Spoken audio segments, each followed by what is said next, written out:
నమస్తే. బీఆర్కే భక్తి ప్రేక్షకులకు స్వాగతం.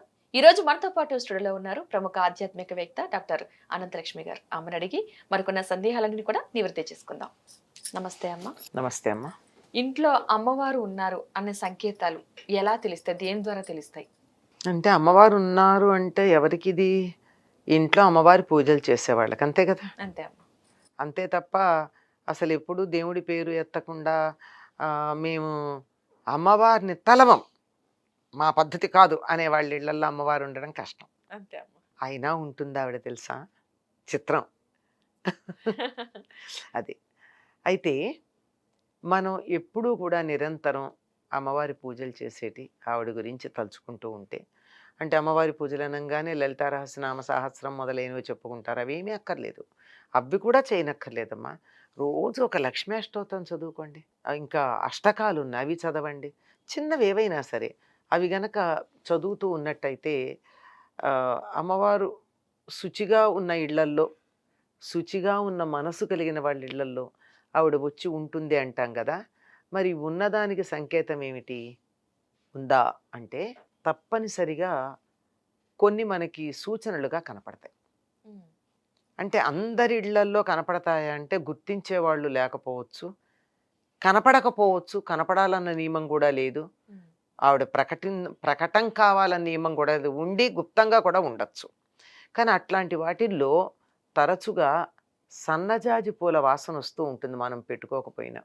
మన ఇంట్లో సన్నజాజి పూలు లేకపోయినా, మనం వాడేటటువంటి రసాయనిక అగరవత్తులలో ఆ వాసన లేకపోయినా, అవేగా రసాయనాలేగా మనం వాడేవి, మంచిదేం కాదు.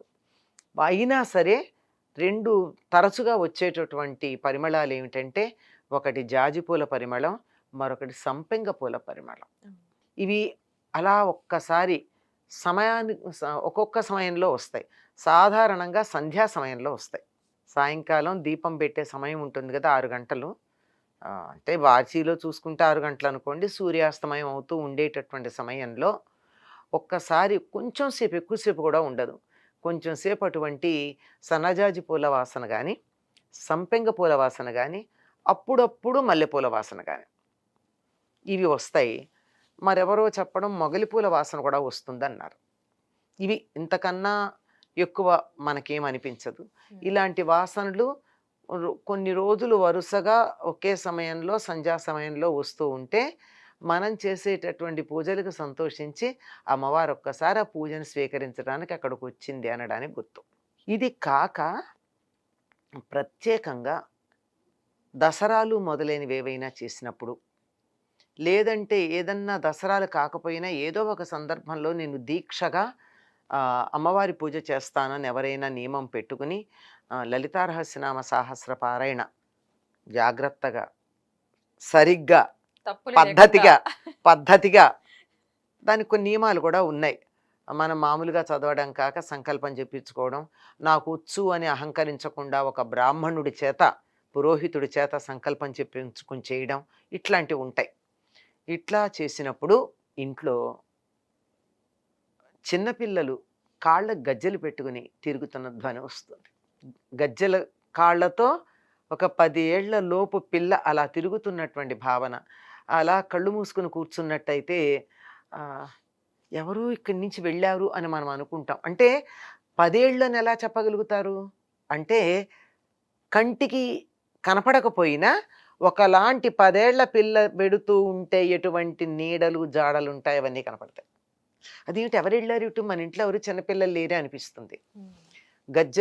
గజ్జల మోత తప్పనిసరిగా వినపడుతూ ఉంటుంది. కొన్ని సందర్భాల్లో ఇంట్లో పైనుంచి కూడా గజ్జల మోత వినపడుతుంది. ఆవిడ మనలాగా నేల మీద నడవాలని అనుమానం అవసరం ఉందా? ఎక్కడైనా ఉండగలదు. అలాంటివి కనపడుతూ ఉంటాయి.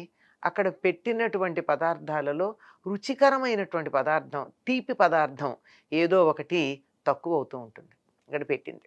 ఇవన్నీ ఇంట్లో అమ్మవారు ఉన్నారు అనడానికి నిదర్శనం. ఒక వాస్తవమైనటువంటి కథ చెప్తానమ్మా. నాకు తెలిసిన కుటుంబంలోనే జరిగింది. బందర్లో వాళ్ళ ఇంట్లో ఎప్పుడు ఇలా పూజలు చేస్తూ ఉంటే అప్పట్లో గాజులు మలారం పిలిచి గాజుల మలారం అంటారు. ఇంటికి గాజుల వాడు వస్తాడు, గాజులు వేస్తాడు. అతనేమో వేసే వాళ్ళకి దండం పెడతాడు. వేసుకోవడం అయిన తర్వాత వయసుతో సంబంధం లేకుండా ఎవరైనా సరే గాజుల మలారానికి వేసిన వాడికి దండం పెడతారు. ఇదో పద్ధతి. ఒకళ్ళ ఇంట్లో పూజ అయ్యాక దసరాల్లో బంధువులందరూ వస్తారు, ఇంట్లో బాగా పూజలు చేసేటప్పుడు. అంతా అయిన తర్వాత పిల్లలందరూ గాజులు వేయించుకుంటున్నారు. వేయించుకుంటూ ఉంటే వీళ్ళేమో 8 మంది పిల్లలు ఉన్నారు, అన్నదమ్ములు అక్కచెల్లెళ్ళ పిల్లలు. గాజులు ఆయన అంటాడు, నాకు 9 మంది పిల్లలకి వేసానంటాడు.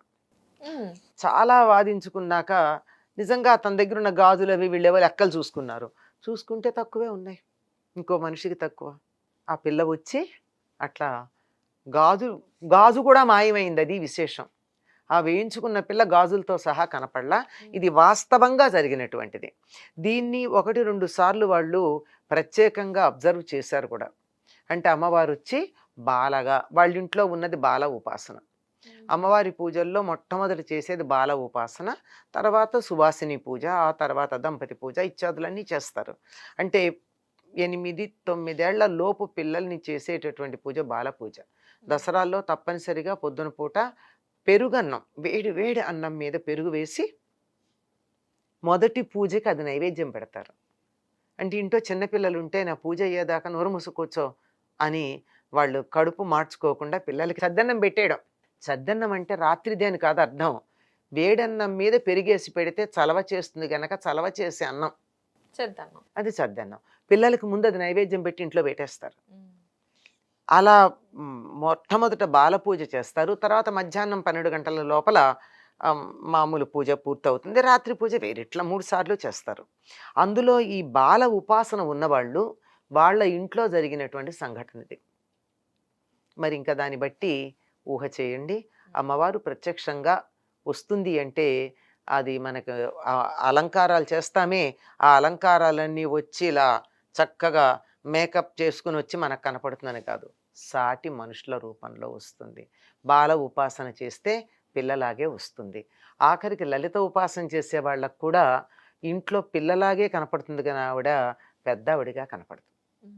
పిల్లలు తిరుగుతున్నట్టు ఇంట్లో ఎవ్వరూ లేనప్పుడు కూడా ఒక ఆడపిల్ల ఇంట్లో తిరుగుతున్న భావన ఉంది అంటే తప్పనిసరిగా అమ్మవారు ఉందని అర్థం.